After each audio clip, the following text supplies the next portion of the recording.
오늘 아침 우리에게 주시는 하나님 말씀은 마가복음 6장 45절에서 56절까지의 말씀입니다. 마가복음 6장 45절에서 56절까지의 말씀을 봉독하겠습니다. 예수께서 즉시 제자들을 재촉하사 자기가 무리를 보내는 동안에 배 타고 앞서 건너편 베세다로 가게 하시고 무리를 작별하신 후에 기도하러 산으로 가시니라. 저물매 배는 바다 가운데 있고 예수께서는 홀로 무태에 계시다가 바람이 거스름으로 제자들이 힘겹게 노젓는 것을 보시고 밤 4경쯤에 바다 위로 걸어서 그들에게 오사 지나가려고 하심에 제자들이 그가 바다 위로 걸어오심을 보고 유령인가 하여 소리 지르니 그들이 다 예수를 보고 놀람이라. 이에 예수께서 곧 그들에게 말씀하여 이르시되 안심하라 내니 두려워하지 말라 하시고 배에 올라 그들에게 가시니 바람이 그치는지라. 제자들이 마음에 심히 놀라니 이는 그들이 그 떡 떼시던 일을 깨닫지 못하고 도리어 그 마음이 둔하여졌음이러라.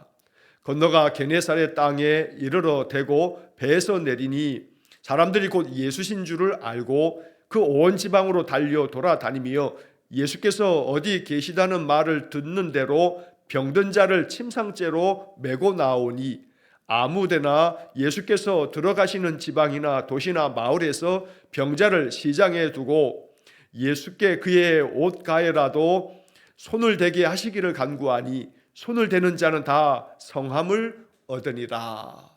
아멘.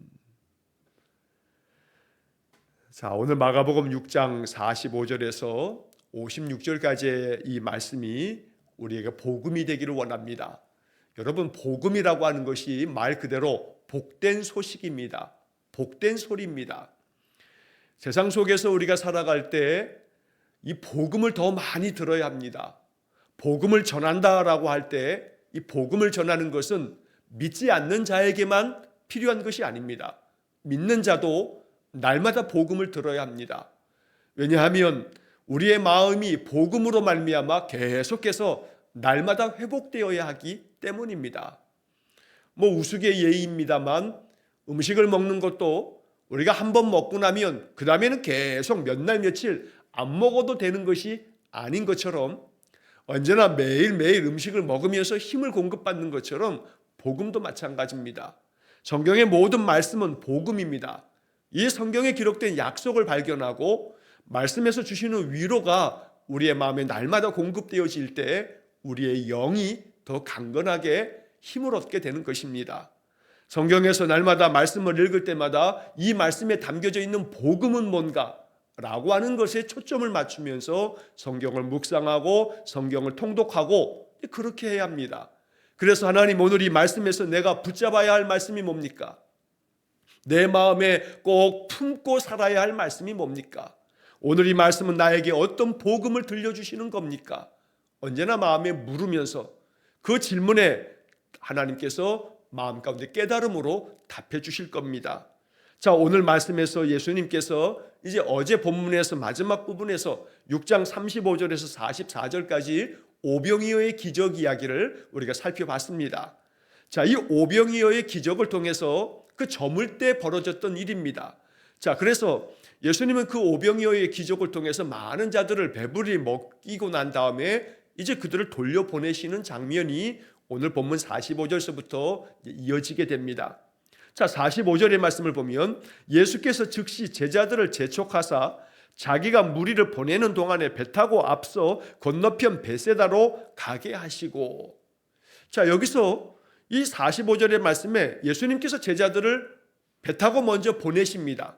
저 갈릴리 바다 건너편으로 보내시는데 이 마가는 이 이야기를 전하면서 예수께서 즉시 제자들을 재촉하사라고 하는 구절을 써놓습니다. 제자들을 재촉해서 이 갈릴리 바다를 건너가게끔 만듭니다. 배 타고 너희들 먼저 건너가라 라고 하시는 겁니다. 왜 같이 가지 않으시고 예수님께서 이렇게 제자들을 먼저 보내시는가? 또 동시에 왜 이렇게 제자들을 재촉하시는 건가? 라고 하는 그런 궁금함이 생깁니다. 자, 이 본문의 이야기는 요한복음의 이야기를 같이 읽을 때에 이 상황을 우리가 더 잘 알 수가 있습니다. 복음서가 4개가 있습니다. 마태, 마가, 누가, 요한. 자, 이 마태, 마가, 누가, 요한복음 이 4가지의 복음서를 우리에게 주신 까닭은 이 마태가, 마가가, 또 누가가 혹은 요한이 예수님을 바라보면서 그들의 각각의 관점에서 주님의 그 삶과 사역을, 그 가르침들을 기록해 놓은 겁니다. 사람마다 어떤 대상을 바라볼 때 바라보는 관점이 다릅니다. 그걸 바라보면서 생각하는 생각도 다릅니다.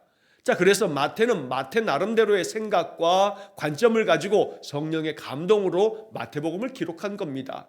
특별히 마태는 유대인들을 생각하면서 유대인들에게 어떻게 복음을 전할까? 유대인들에게 어떻게 예수님을 소개하고 예수님이 그리스도이심을, 하나님의 아들 되심을 어떻게 전할까? 라고 하는 관심에서 마태복음을 기록한 겁니다. 마찬가지로 이 마가복음도 마가가 로마에 있는 그러한 사람들에게 어떻게 예수님을 전할까? 이방의 사람들에게 어떻게 예수님 전할까? 하는 마음으로 이제 예수님의 이야기를 전하였기 때문에 각각의 복음서를 우리가 함께 이렇게 생각하면서 바라보게 되면 예수님의 사역과 그 가르침의 내용들을 좀 더 종합적으로 우리가 이해할 수가 있는 겁니다. 자, 요한복음 6장의 말씀에 보면 요한복음 6장 15절 말씀에 오늘 지금 이 45절의 이야기를 요한은 이렇게 기록을 해놨습니다. 예수께서 그들이 와서 자기를 억지로 붙들어 임금으로 삼으려는 줄 아시고 다시 혼자 산으로 떠나가시니라. 자, 오병이어의 기적이 있고 난 다음에 사람들은 정말로 놀랐습니다. 그도 그럴 것이 보리떡 5개와 물고기 2마리를 가지고서 이렇게 5,000명이 넘는 사람을 먹이고도 12광줄이나 남았다는 거, 이건 정말 있을 수 없는 일입니다. 제가 어제도 주일 아침 설교에 말씀드린 것처럼 이것이 이성적이고 또 합리적인 과학적 사고로 어떻게 이렇게 될 수 있는가라고 하는 문제는 우리가 잠시 이거 좀 내려놓을 필요가 있습니다. 자, 이것은 믿음으로 해결해야 할 문제이기 때문입니다. 천지를 창조하신 하나님께서 이 세상 모든 역사를 주관하시기에 하나님의 독생하신 아들 예수 그리스도 성자 하나님께서 이 땅에 오셔서 행하심에 있어서 그 어떠한 기적인들, 하나님 앞에서 기적은 결코 기적이 아닙니다. 우리 인간들에게는 이것이 놀라운 기적이요, 우리의 합리적 사고, 과학적 사고로는 이건 이렇게 될 수가 없어 라고 단정할지 모르지만 창조주 하나님께서 행하시는 모든 일들에 우리 인간의 잣대를 가지고 된다 안 된다 하는 것은, 그것은 우리 인간들의 그저 어리석음이요 연약함에 불과할 뿐입니다. 다만 한 가지, 이제 그러한 것들을 100번 다 받아들인다 할지라도 성경이 우리에게 전하려는 복음이 뭐냐라고 하는 것은 이렇게 주님께서 오병이어로 5,000명 넘게 먹이셨어 라고 하는 것을 전하려고 이 이야기를 기록한 것이 아니라는 겁니다. 여기 오늘 본문의 말씀에서도 예수님께서 그 갈릴리 호수를 걸어오십니다. 이 성경의 이야기는 예수님께서 물 위를 걸어서 오셨어, 이것을 전하기 위해서 이 마가가 내용을 이러한 것들을 기록한 것이 아니라는 겁니다. 그러니까 예수님이 행하신 어떤 기적적인 그런 행동과 그 모습들에 초점이 있는 게 아니고 이것을 통해서 우리에게 뭘 얘기하시려는가, 여기에는 어떤 복음이 담겨 있는가, 이것이 중요하다는 것을 우리가 이해하면서 말씀을 봐야 합니다. 자, 예수님께서 이렇게 제자들을 재촉해서 먼저 보내신 이유는 사람들이 예수님을 억지로 붙잡아다가 임금을 삼으려고 했다. 오병이어로 이렇게 많은 사람을 먹였으니 우리의 경제적인 문제를 이분이 다 해결해 주겠구나 라고 하는 생각을 갖는 겁니다.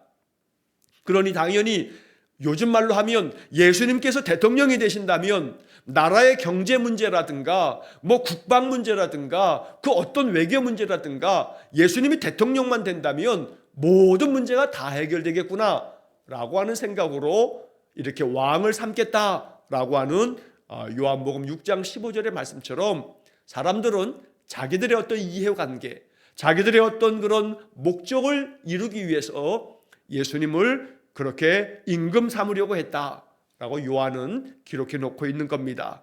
그래서 예수님께서는 혹여라도 제자들이 그 사람들의 많은 그러한 그 왕으로 삼아야 된다고, 우리의 임금이시라고 그렇게 부추기면 제자들도 그 속에서 군중 심리에 의해서 부안해동 될까 봐 제자들 먼저 재촉해서 너희들 먼저 가거라 라고 하면서 이렇게 보내고 계신다는 겁니다.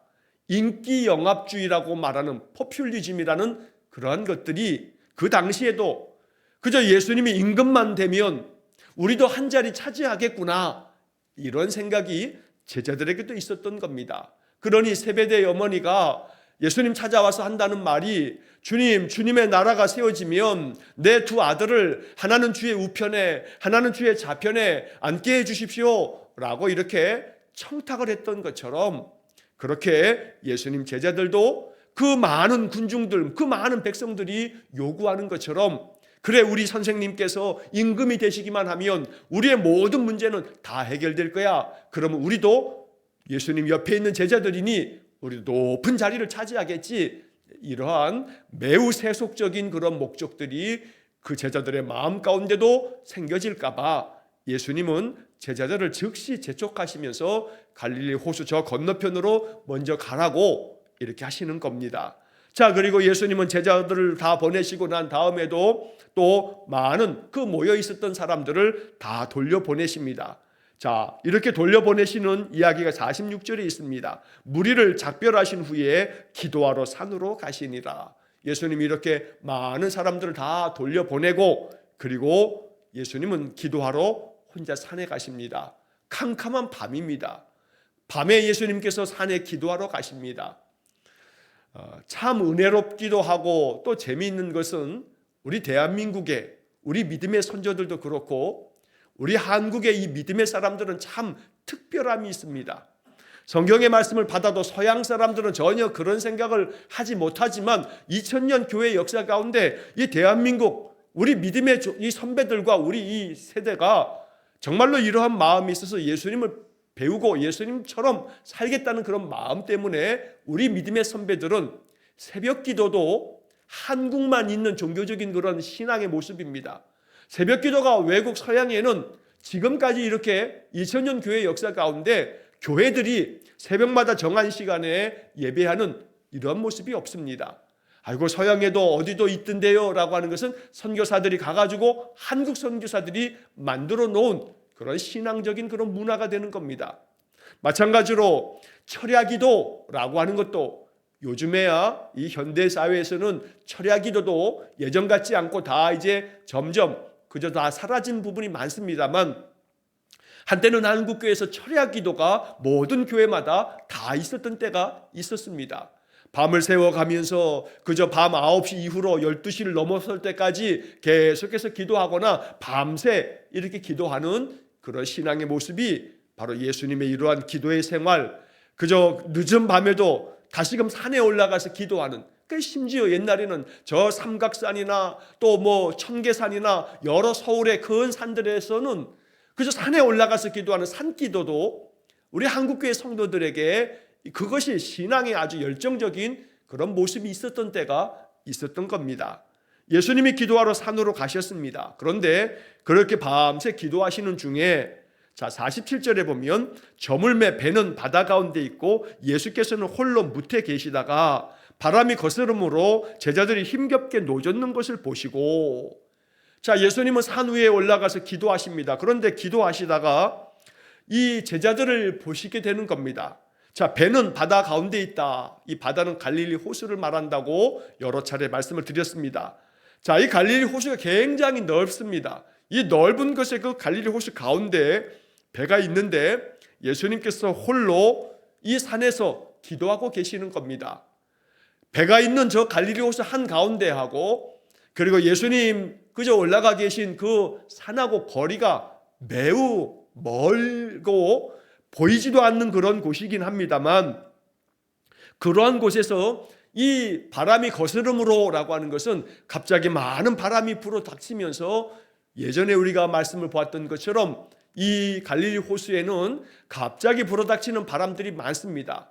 왜냐하면 이 갈릴리 호수의 호수면이 지중해 바다보다도 그 지표면의 그 높이가 한 200여 미터나 아래에 있습니다. 해수면 그런 높이가 이 갈릴리 바다가 갈릴리 호수가 한 200여 미터 그 밑에 위치하고 있는 겁니다. 그래서 지형적으로 이 갈릴리 호수에는 갑작스럽게 불어닥치는 바람들이 그저 수시로 불어닥칩니다. 그런데 예수님 제자들이 그저 많은 사람들이 뱃사람이기 때문에 이런 것들을 대처하는 데 있어서 그들은 굉장히 익숙한 사람들입니다.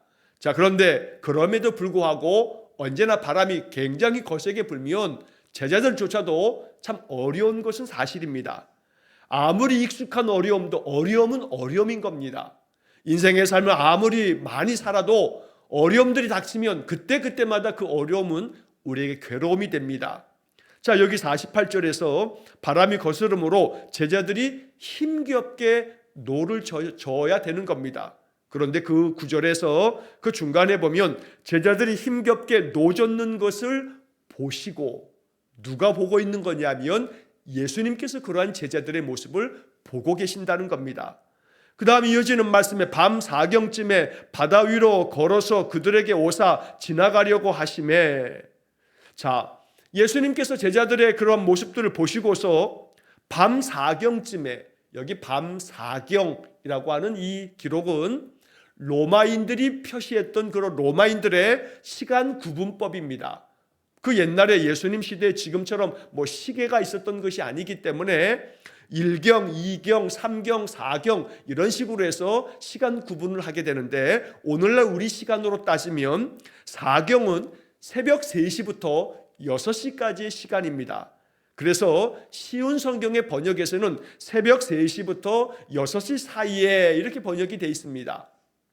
자, 이렇게 그 새벽 3시부터 6시 사이라고 했으니까 3시라고만 치더라도 예수님께서 산 위에 올라가셔서 그 새벽 3시가 될 때까지 밤새도록 그렇게 철야 기도를 하고 있었다는 것을 우리가 알게 됩니다. 예수님은 기도가 필요한 분이 아님에도 불구하고 이렇게 기도하시는 것은, 예수님은 하나님께로부터 기도해야만 어떤 것들을 얻는 분이 아닙니다. 그분이 성자 하나님이십니다. 그러나 우리에게 본을 보이시며 우리 인생이 기도하는 삶이 되도록 가르치려고 이렇게 주님께서 기도하러 산에 올라가 하나님과 더 친밀한 그런 영적 시간을 가졌다는 것을 우리가 알아야겠습니다. 그런 가운데서도 제자들이 힘겹게 노젓는 것을 보시고 제자들에게 이제 찾아오십니다. 그래서 여기 48절의 말씀에 보면 바다 위로 걸어서 그들에게 오사, 그들에게 오사. 어떻게 사람이 바다 위를, 그 갈릴리 호수 위를 걸어올 수 있느냐, 이거 말도 안 된다, 이렇게 이 한 구절에 그저 걸려 넘어가면 안 됩니다. 주님께서 그들에게 오셨다는 게 중요합니다. 제자들에게 찾아오셨다는 겁니다. 49절에서도 제자들이 그가 바다 위로 걸어오심을 보고 예수님께서 바다 위로 걸어오셨다, 여기에 초점은 제자들을 찾아오셨다는 겁니다. 오늘 우리에게 중요한 것도 이것입니다. 이게 복음인 까닭은 주님께서 우리를 찾아오신다는 겁니다. 오늘 우리의 삶 속에 주님은 그저 육신의 모습으로 우리에게 오시지는 않습니다만, 주님께서 다시금 강림하실 때에는 다시 우리에게 오시겠으나 지금 우리가 사는 이 교회의 시대에, 성령의 시대에 주님은 보혜사 성령을 보내어 주시겠다 하시면서 성령이 늘 우리 안에 늘 함께 계시면서 주님이 그렇게 우리에게 다가오고 계시는 겁니다. 언제나 주님 내 삶 속에 찾아와 주시고 내 마음 가운데 거해 주시고, 내가 힘겹게 노젓는 제자들처럼 인생의 삶을 힘겹게 살아갈 때에 주님 나를 바라봐 주시고 내게 찾아와 주시고 내 인생의 문제들을 해결해 주시기 원합니다. 이것이 이 말씀에서 우리가 받아야 할 복음이고 이것 붙들고 기도하는 겁니다. 자, 제자들은 그럼에도 불구하고 그들의 생각 속에 바다 위로 사람이 걸어올 수 있다는 것은 당연히 생각할 수 없다 보니 유령인 줄 알았습니다. 그래서 그들은 크게 소리를 지르면서 비명을 지릅니다.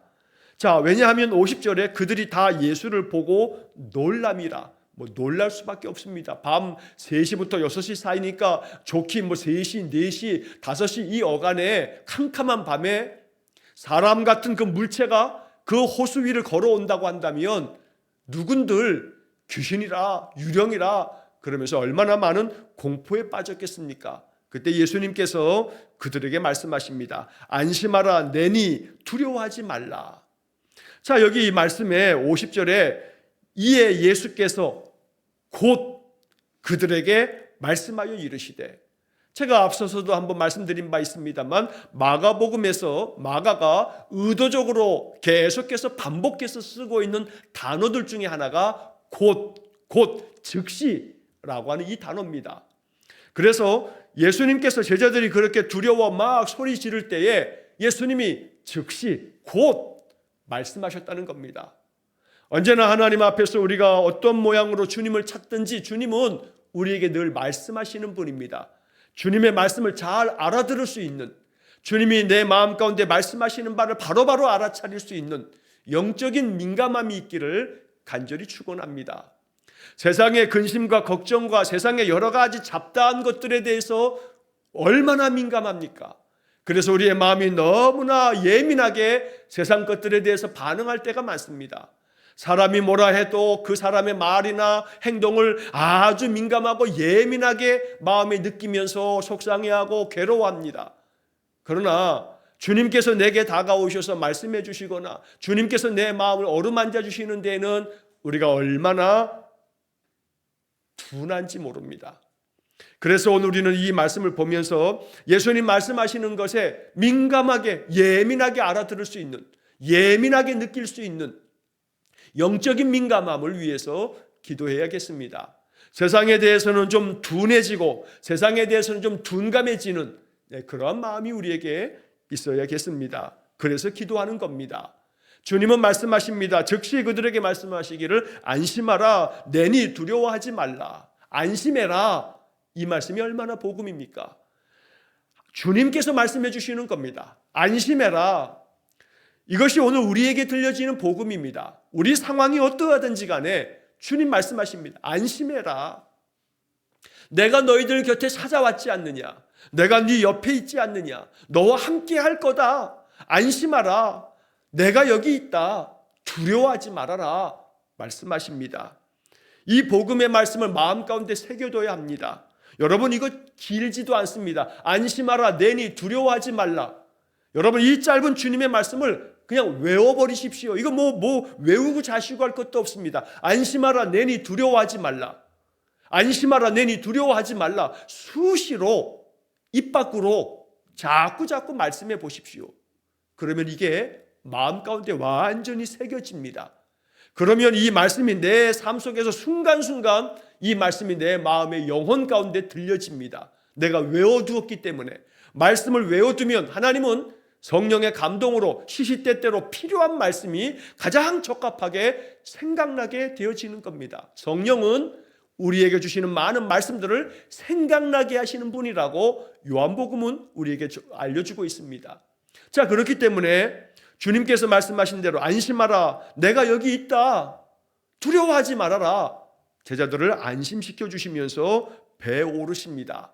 이렇게 주님이 제자들에게 가셔서 배에 오르시자 바람이 그치는지라 하고 말씀합니다. 인생의 삶에 많은 문제들이 있습니다. 그러나 사실 그 문제 자체보다도 그 문제에 대한 우리의 감정, 그 문제 어려움, 여러 가지 많은 시련들에 대한 우리의 마음이 사실은 더 많이 문제가 되는 겁니다. 무슨 얘기냐 하면 어떤 문제가 있습니다. 어떤 사건이 있습니다. 어떤 괴로움의 그런 어려움들이 있습니다. 그런데 그 자체보다는 그것으로 인해서 내가 그것을 어떻게 생각하고 어떻게 받아들이냐에 대한 내 마음이 사실은 들끓고 있는 게 문제입니다. 그러니까 바람이 그치는지라 라고 하는 것은 지금 배가 이렇게 바람이 거스름으로 제자들이 힘겹게 노젓고 있는 건데 사실 우리 인생의 삶에서 이 거센 바람처럼 인생에 부딪혀지는 그 바람들은 내가 그 바람을 너무나 괴로운 마음으로 받아들이고 있을 때 사실 잔잔해져야 할 것은 문제도 잔잔해져서 문제가 해결되고 문제가 다 이제 없어져야 되겠지만 그 이전에 그 문제에 대한 내 마음이 먼저 잔잔해져야 합니다. 고요하라, 잔잔하라 하시는 그런 주의 말씀의 선포가 내 마음 앞에 선포되어져야 하는 말씀이 되는 겁니다. 내 마음이 거세게 바람이 불어쳐 내 마음이 요동하지 않도록 내 마음을 향해서 고요하고 잔잔하라고 선포하시면서 내 마음이 다 마음에 불어닥치는 바람이 다 그치고 잔잔해지기를 기도하는 겁니다. 자, 이렇게 제자들이 예수님께서 배에 오르시자 모든 바람이 다 잔잔해지는 것을 보면서 또 한 차례 제자들은 심히 마음에 놀랍니다. 근데 마가는 이러한 제자들의 모습을 보면서 마지막 52절에 이러한 글을 또 한 번 기록합니다. 이는 그들이 그 떡 되시던 일을 깨닫지 못하고 도리어 그 마음이 둔하여졌음이로라. 자, 여기서 52절의 첫 단어가 이는, 이것은, 즉 그 앞에 제자들이 예수님께서 배에 오르시자 모든 바람이 그치는 것을 보고 제자들 마음이 심히 놀랐는데, 이렇게 놀란 까닭은 제자들의 마음이 아직도 깨닫지 못해서 그렇다. 좀 전에 지금 배 타고 이렇게 갈릴리 호수를 건너오기 전에 바로 지난 저녁에, 어제 저녁에 예수님께서 보리떡 5개 물고기 2마리로 이렇게 행하셨던 놀라운 기적을 그들이 목격했음에도 불구하고 불과 몇 시간 전에 그 일도 아직도 여전히 깨닫지 못하였기에 우리 주님은 이렇게 모든 초자연적인 권능을 가지신 하나님의 아들 메시아이심을 마음에 깨닫지 못하였기 때문에 그들이 이렇게 놀라고 그렇게 이렇게 소리 지르면서 두려워하고 이러고 있다고 마가는 이 52절의 말씀으로 이 사건의 이야기들을 우리에게 전해주는 겁니다. 그래서 우리는 52절의 말씀으로 예수님께서 이 제자들에게 찾아오신 이 이야기를 마음에 이제 복음으로 받는 겁니다. 도리어 그 마음이 둔하여졌음이로라. 좀 전에 말씀드린 것처럼 마음이 둔하여지면, 민감해지지 않으면 예수님께서 곧 말씀하셔도 알아듣지 못하고, 예수님께서 성령 안에서 우리의 마음 가운데 평강을 주셔도 그 평강을 내 마음에 받아들이지 못하고 오직 마음은 계속 들끓는 마음으로 계속 괴로움을 자초하는 일이 얼마나 많은지 모릅니다. 그러니 우리의 모든 인생의 삶의 모든 바람들이 그치기를 간절히 축원합니다. 그 바람이 내 마음에 계속 부딪힐 때 내 마음이 요동치지 않기를 축복합니다. 그러면서 마음 가운데 우리의 마음이 둔해지지 않도록 기도해야겠습니다. 제자들이 깨닫지 못했고 도리어 마음이 둔해졌기 때문이다. 세상에 대해서는 마음이 둔해야겠습니다. 세상 일에 대해서는 우리의 마음이 좀 둔감하면 좋습니다. 그러면 마음에 우리가 덜어낼 짐들이 얼마나 많은지 모릅니다. 그러나 영적으로는 둔해지면 안 됩니다. 영적인 민감함을 가지고 주님의 말씀을 받으며 복음 가운데 살아야겠습니다. 이제 53절 이하의 말씀에서 이렇게 해서 이제 이 갈릴리 호수를 건너 이제 게네사렛 땅에 이르게 됩니다. 배에서 내리니까 사람들이 예수님께서 오신 것을 알아봅니다. 그래서 많은 지방에 이제 소문이 퍼집니다. 그래서 예수님께서 어디 계시다는 말을 듣는 대로 병자들을 막 침상째 데리고 옵니다. 예수님이 어디 계시다는 말을 듣는 대로, 그냥 예수님 계시다 하면 사람들이 벌떼같이 몰려오는 겁니다. 그들은 다 자기들의 필요가 있기 때문에 몰려오는 것이기도 합니다. 그러면 그들은 와서 예수님의 옷에라도 손을 대기만 하면 병이 나을 줄로 믿으면서 계속해서 간구합니다. 이미 12의 혈루증 앓았던 여인이 예수님의 옷을 만졌다가 고침받은 이야기가 소문이 쫙 퍼졌기 때문에 사람들은 이렇게 예수님 계신 곳만 찾아오고 있는 겁니다. 우리의 마음에도 이렇게 예수님 어디 계시다 하는 마음만 들으면 예수님을 찾아 나섰던 이 사람들의 마음을 우리는 좀 배워야겠습니다. 언제나 예수님 만나려고 하는 열정, 언제나 주님 앞으로 나아가고자 하는 우리의 간절한 마음, 그래서 주님으로부터 은혜 얻고자 하는 우리의 마음의 간절한 소망, 이것이 주님 앞에 우리의 마음의 믿음이기를 간절히 원합니다. 물론 그 믿음은 나의 필요만을 위해서가 아니라 주님과의 친밀함을 위해서, 예수님께서 기도하러 산에 올라가 하나님과 더 밀접한, 하나님과 더 친밀한 그런 영적 시간을 가지시는 것처럼 우리 또한 주님을 찾아 나와 마음 간절함으로 기도하고 또 우리의 삶의 자리에서 무시로 계속 기도하고 찬송 부르고 찬송을 자꾸 듣고 또 예배 시간마다 시간 지켜 예배하면서 그렇게 마음에 주님을 향한 우리의 열정이 가득하면 우리의 마음은 둔해지는 게 아니라 영적인 민감함을 갖게 될 줄로 믿습니다. 언제나 우리의 삶이 영적으로 더욱더 민감하게 주님을 만나고 주님의 은혜 안에 거하는 복된 삶이 되시기를 간절히 축원합니다. 다시 한번 안심하라 내니 두려워하지 말라. 주님의 말씀이 우리의 삶의 복음이 될 수 있기를 주의 이름으로 간절히 축원합니다. 기도하겠습니다. 자비로우신 아버지 하나님, 제자들에게 찾아오셔서 그들의 괴로움의 문제, 그들의 그 괴로운 마음을 그 바람 다 그치게 함으로 해결하여 주신 주님, 우리의 삶에도 주님 오셔서 우리 인생을 바라봐 주시고 우리가 위태할 때에, 우리의 마음이 낙담하여 괴로울 때에, 탄식과 한숨과 눈물 가운데 있을 때 주님 우리를 홀로 두지 마시고 우리에게 찾아오셔서 말씀해 주옵소서.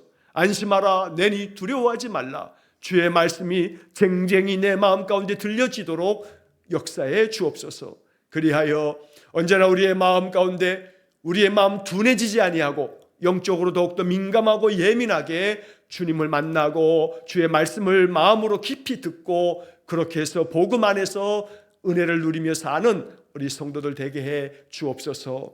오늘도 한날의 모든 삶을 주님께 의탁합니다. 날마다 주님과 동행하며 주님 주시는 은혜의 말씀이 우리의 삶에 큰 힘과 능력 되게 해 주옵소서. 모든 것을 주께 의탁하며 예수님 이름으로 기도하옵나이다. 아멘. 우리 구주 예수 그리스도의 은혜와 하나님 아버지의 극진하신 사랑과 성령의 교통하심이 날마다 주께서 주시는 말씀을 마음에 새겨 이 복음이 능력이 되기를 간절히 소원하는 머리 숙인 귀한 성도들 위해와 저들 가정과 온 가족들 위해 영원토록 함께 하시길 축원하옵나이다. 아멘.